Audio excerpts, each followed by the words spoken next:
Welcome back to Narrations.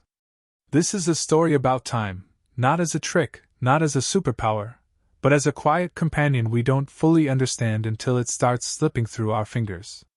It's about love that grows in ordinary moments, about family bonds that shape us without announcing themselves, and about the realization that a good life is rarely built from grand events, but from attention. This is the story of About Time. Tim Lake grows up believing his life will be unremarkable.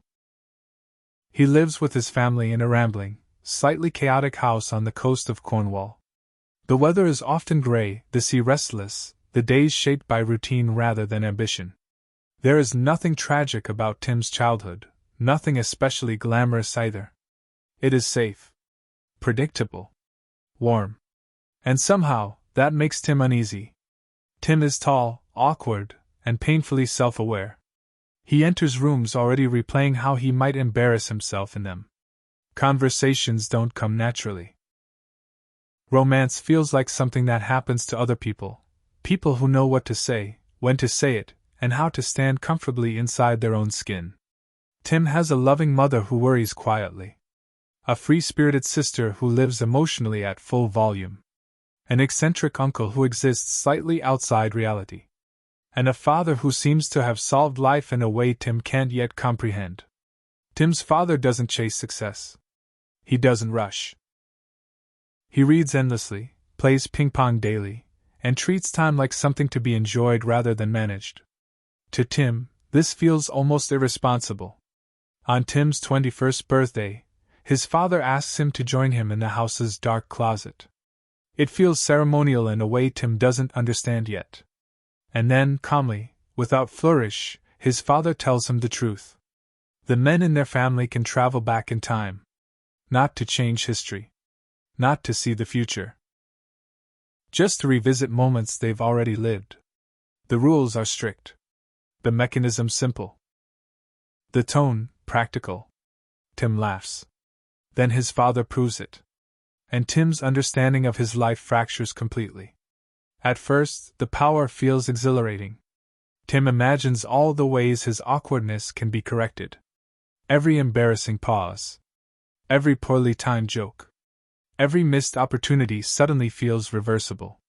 Time becomes something he can negotiate with. When Tim moves to London, he carries this secret like a safety net.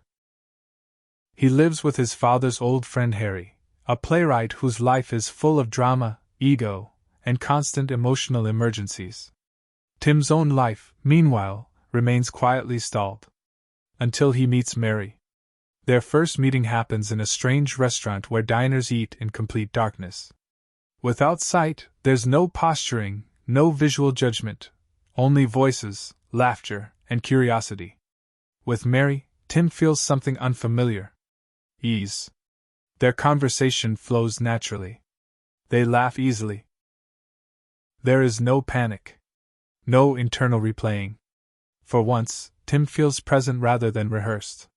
When they part, he knows, with a certainty that scares him, that this matters. But Tim, still learning how dangerous his power can be, uses time travel to help his friend Harry. And in doing so, he erases the moment he met Mary entirely. When Tim encounters her again, she doesn't recognize him. The loss is devastating in a way Tim didn't expect. This isn't embarrassment or disappointment. It's grief. He realizes that time travel doesn't protect what matters, it threatens it. Determined, Tim tries again. He finds Mary. He approaches her without tricks. Without perfection. He is awkward. Nervous. Honest. And this time, instead of correcting every misstep, he lets moments unfold naturally. Mary falls in love with him anyway. This is the first lesson Tim truly absorbs. Love doesn't require precision. It requires sincerity. Their relationship grows slowly, grounded in ordinary intimacy. They move in together.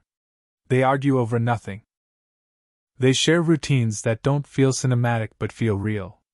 Time travel fades into the background as something unnecessary, a tool that no longer feels essential. And throughout all of this, Tim's relationship with his father deepens. They talk about books. About life. about small disappointments and quiet joys. They play ping pong not to compete, but to share space. Tim begins to understand that his father never used time travel to fix mistakes. He used it to relive moments he already loved. That realization unsettles Tim, because it suggests that happiness was never about control. It was about attention. Still, life moves forward. Mary becomes pregnant. They start a family.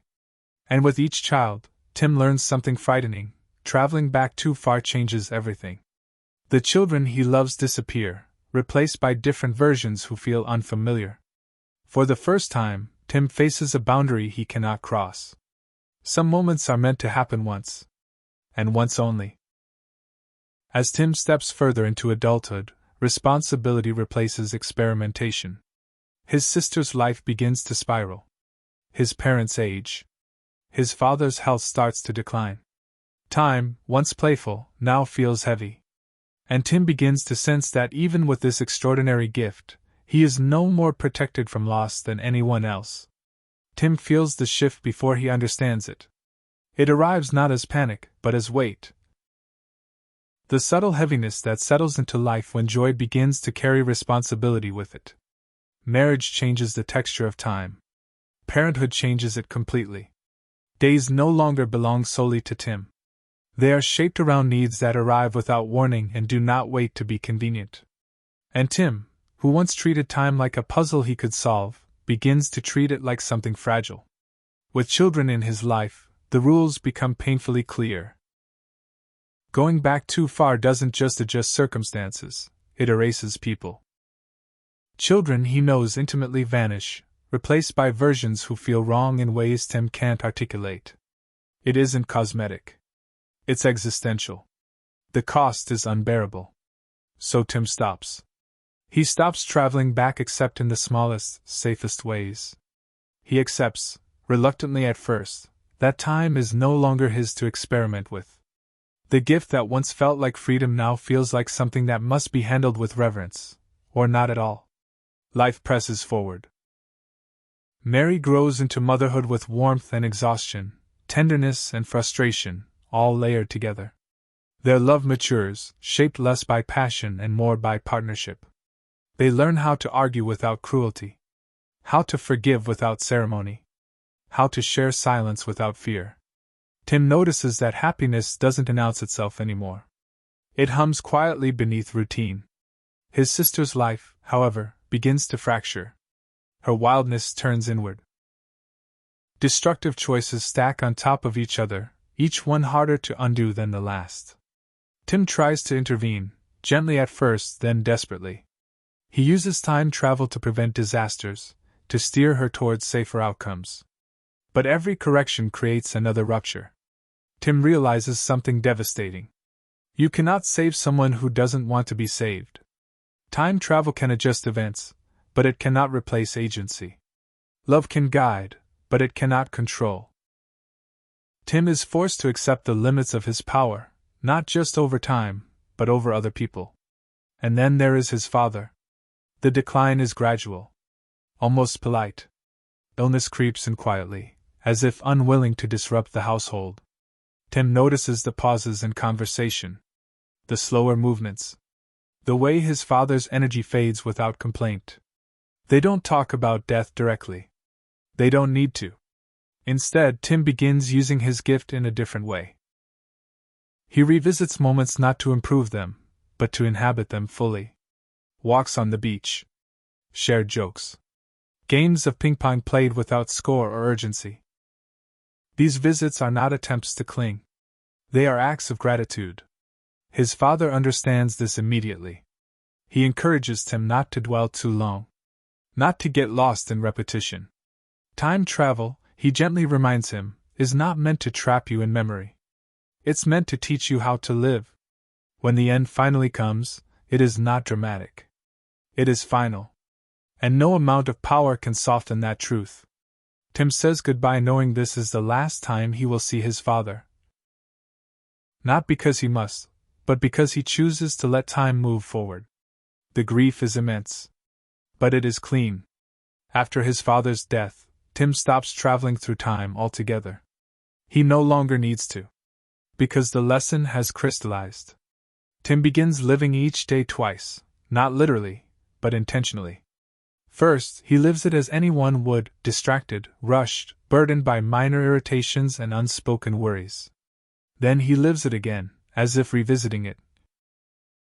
Noticing the warmth of morning light, the sound of laughter at dinner, the miracle of nothing going wrong. Eventually, he stops living days twice. He learns to live them properly the first time.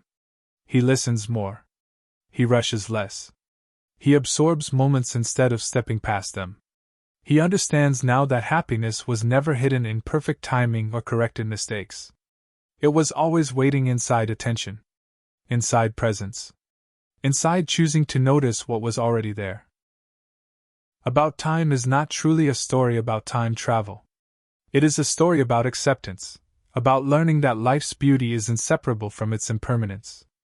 It reminds us that love does not need perfect moments, that family does not require certainty, and that the greatest gift we are given is not more time, but the chance to live the time we have, fully awake. If you enjoyed listening to this story, please like the video, share it with someone who loves movies like this, and subscribe for more narrations.